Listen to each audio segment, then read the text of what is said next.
हाय मैत्रिणो, माझ्या सुईधागा चॅनेलमध्ये आपले मनापासून स्वागत आहे. तर आज आपण 10वी स्टिच अर्धवर्तुळ पाहणार आहोत. त्यासाठी मी एक चौकोनी पेपर घेतलेला आहे आणि एक प्रोटेक्टर घेतलेला आहे. त्याच्या साहाय्याने अर्धवर्तुळ काढत आहे. तुम्ही बांगडीच्या साहाय्याने पण काढू शकता. तर मी दाखवल्याप्रमाणे, कारण आपल्याला अर्धवर्तुळ स्टिच करायचे आहे. अर्धवर्तुळ शिवणविषयी थोडक्यात माहिती पाहूया. अर्धवर्तुळ शिवण ही गोल भागांसाठी आणि सुंदर फिनिशिंगसाठी अत्यंत महत्त्वाची शिवण पद्धत आहे. अर्धवर्तुळ म्हणजे हाफ सर्कल, अर्धा गोल आकार, त्या आकारात केलेली शिवण म्हणजे अर्धवर्तुळ होय. कापडांवर अर्ध्या गोलांसारखी वळणदार शिवण करणे म्हणजे अर्धवर्तुळ होय. या शिवणची वैशिष्ट्ये पाहूया. 1. स्मूथ आणि वळणदार शिवण. 2. गोल आकार भागांसाठी योग्य. 3. नीट फिनिशिंग देते.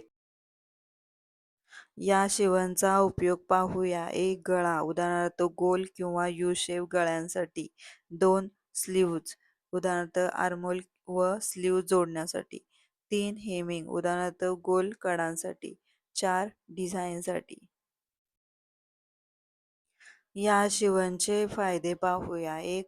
कपड्यांना स्मूथ स्पेस मिळतो. 2. आकर्षक आणि नीट लुक दिसतो. ॲप्रॅल कटरक्षमध्ये 10 स्टिच आहेत. 1. सरळ शिवण, 2. उभे आडवे शिवण, 3. लॉकिंग, 4. झिगझॅग, 5. त्रिकोण, 6. वर्तुळ, 7. चौकोन, 8. Pin tucks, 9. Pleated tucks, 10. अर्धवर्तुळ म्हणजे हाफ सर्कल. तर आज आपली 10वी स्टिच आहे हाफ सर्कल. तर ती आपण स्टिच पूर्ण होत आलेले आहे, तर तुम्ही ते पाहू शकता.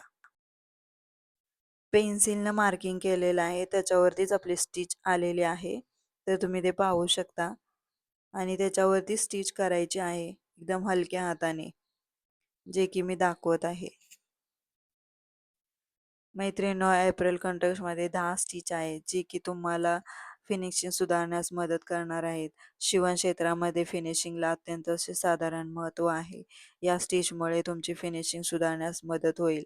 तुम्ही या सर्व स्टिचचा 10 मिनिटं रोज सराव करणं गरजेचं आहे. मैत्रिणींनो, कसा वाटला माझा व्हिडिओ? कशी वाटली माझी माहिती? आवडल्यास लाईक करा, शेअर करा, कमेंट्स करा.